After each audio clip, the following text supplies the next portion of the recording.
Hey guys, we are on our porch even though it's like 10 degrees out, or 30, it's something, I don't know, it's cold. We're out here, we just wanted to kind of recap our week. Recap our week this week. It was a big week. We got our walk-in cooler done.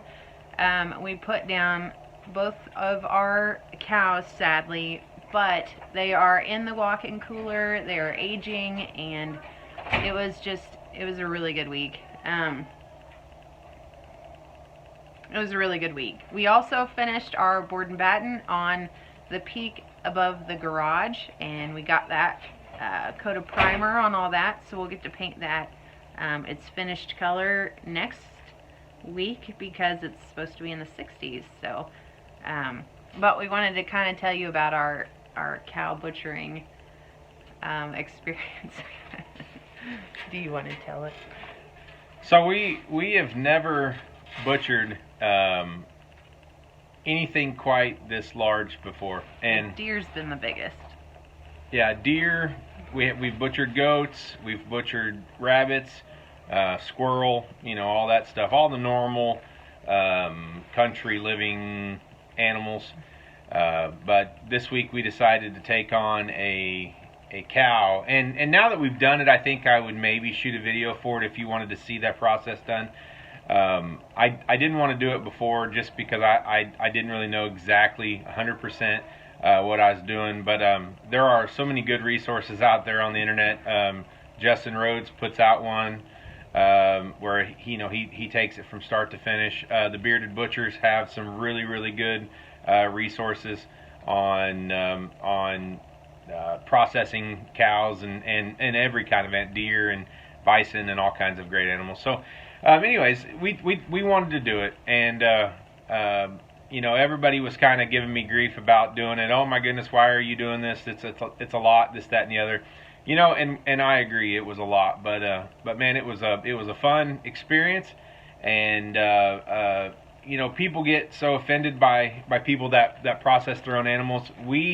We're not going to get into the arguments that come down the line about it, but we bought those animals, we raised those animals, we took care of those animals, we fed those animals, we gave them everything that we could. We took care of them just like you would any animal, with the express purpose that animal was going to take care of us and provide food for us, and that really brought an interesting thought for both of us this week as we look back over the week.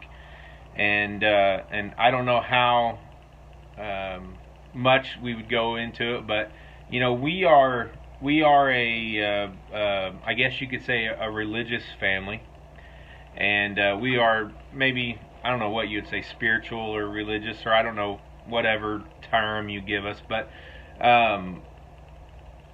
this week was really eye-opening to us, about the wonder of everything. People have lost the wonder of life. Of creation. Of the Big Bang, whatever you're into. You've lost the wonder of it. You've lost the awe and the majesticness of it. It was incredible this week, and it started out with something simple for her. This week we were cutting up firewood. It's something that we do in the wintertime. We heat with wood, and so we were cutting up firewood, and just standing there splitting the firewood, realizing that we just cut a tree down last year, and then we cut it up into rounds, and then we take those rounds and we split them up, and it gives us firewood.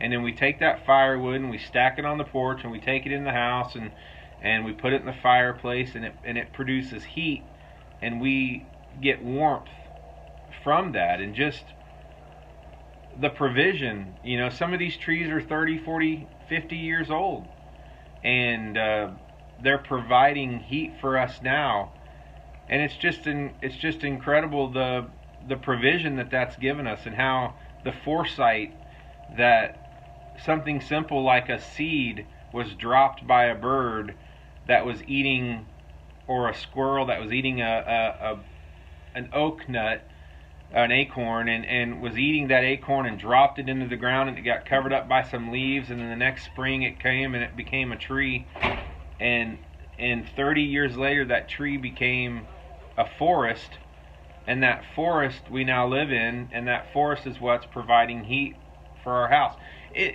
I realize that some could say it's just the nature, it's just the process, it's just, you know, call it whatever you want. It's not that I'm saying that I feel like God placed that seed right there for that tree to grow, and I'm not saying all that. What I'm saying is that the order that it was created in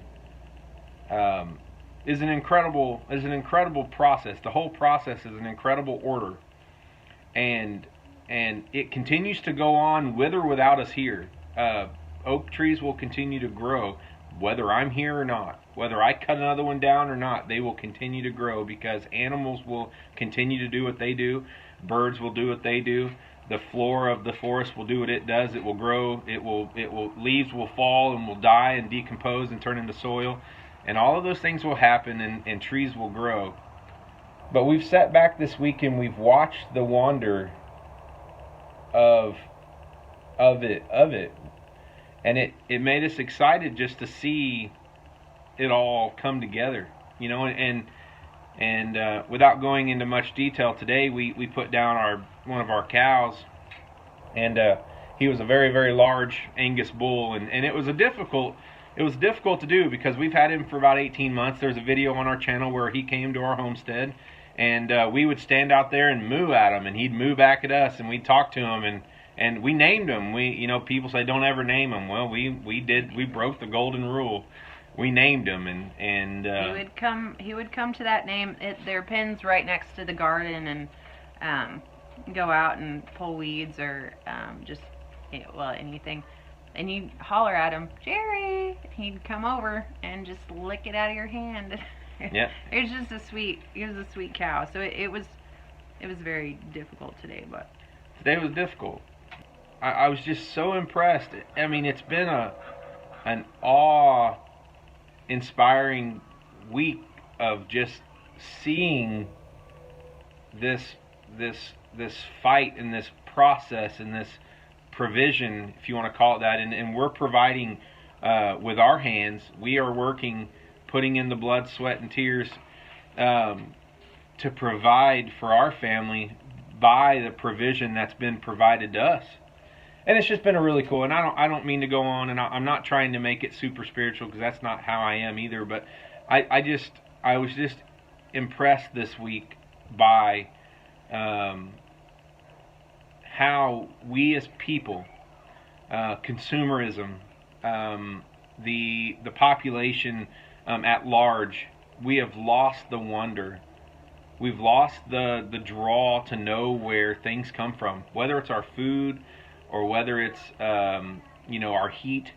But this week we've just been inspired by the idea of wonder and being interested in knowing where everything comes from, and not being scared away, and teaching our kids to be interested and intrigued by how and where everything that we have and do comes from, so that we have a better respect, or a different respect, or maybe respect in general for what we have. And what do you think? Yeah, I agree. I think it's just been a really neat week of discovering that wonder again. Not only with the firewood, but we look at the cows, and it's like, we're so excited because last year for Christmas I made a beef Wellington and we loved it. I didn't use the traditional cut you're supposed to use, because that would have just been insanely pricey for our family, so I used kind of a cheaper cut. But it's like this year we'll get to use the creme de la creme cut of the cow, and it's from our cow. But the fact that, like, it seems like, oh man, you get fancy meat. Well, no, we put in 18 months of work to get this fancy meat. Like there's a lot of really cool reward to such long hard work. Just like with the trees, my word, it was a lot of work getting those trees out, cutting them down, moving them around, cutting them up, chopping them up. But man, you throw them in that fire in our house, staying a balmy 150 degrees during the winter. I mean, man, I'll cut up any firewood any day. It's just it's so much hard work, but it's the process of it's just so beautiful. And then and I don't want to say butchering a cow is beautiful, because it's really not, but just the process of raising the calf, you know, really getting to love it and feed it and get to know it and let it lick your hand with its sandpaper tongue and all that stuff. And then it providing you with food is just such a neat thing, I guess. So what we're trying to say, I think, is we want to encourage you guys to look at the wonders around you too. You know, what's growing that's just beautiful. I mean, good grief, it could be a mushroom or, you know, some mullein by your house kind of a thing. You know, what about the sky and the sun and all that stuff? Just it's hard because we do lose the fascination with just what's right in front of us. Well, we know this was a strange kind of video, and you know, once again, we're back to the talking heads again, and we didn't mean to get too philosophical with you, but Yeah, we did.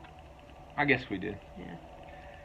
But anyways, that's who we are, and this whole channel is about being part of our journey, and that's part of the journey we're on right now. Is you know, not every day it's fun at getting up in the early mornings and milking and feeding and all those things when it's cold, and the late nights when the sun goes down, but the animals got out, or they need fed, or the waters are frozen, or whatever the case is. You know, there's times that aren't fun, but getting to see all of that and remembering your why. I remember hearing in school, if you can remind yourself of your why, it makes doing life a lot easier. And we got a chance to remember our why today, the why we do what we do, and the why we wake up every day, and why we do the work that we do. And guys, if you like what you see, if you're new here, I want to say thanks for coming and seeing us. If you made it this long, I appreciate it. And like and subscribe and do all that fun stuff. That really helps us out, get these videos out to people that you know, they live a lot like us. We're not doing this to be famous. We're doing it because we realize there's a lot of people like us that need encouragement. We got encouragement from watching other people on YouTube, and we want to be an encouragement because you know, we don't always know all the right answers, but we like to figure things out, and we love learning this process, and we're willing to show our life and show our journey, and we feel like we're really living a pretty good journey, and we want to show it with you. And so if you like it, like and subscribe. We'd sure appreciate that. Tell your friends about it if you know somebody that talks about living like we do, or does live like we do. We'd love to be an encouragement to them. You know, we lived in the city not that long ago too, so we understand how that move from the city and the scariness that is to, you know, neither one of us grew up in the country like this, so we understand. But thank you guys so much for joining us, and we'll end the video with some clips of some of the work we got done this week, like we said we would, and we'll be back in next week for another Sunday wrap-up. Thanks for joining us. See you guys. Live a good journey. I'm not going to introduce Captain Fluffy Pants. Captain Fluffy Pants? No, I wasn't going to introduce him. Captain Fluffy Pants. Is that Captain Fluffy Pants? Oh, Captain, rip my coat up.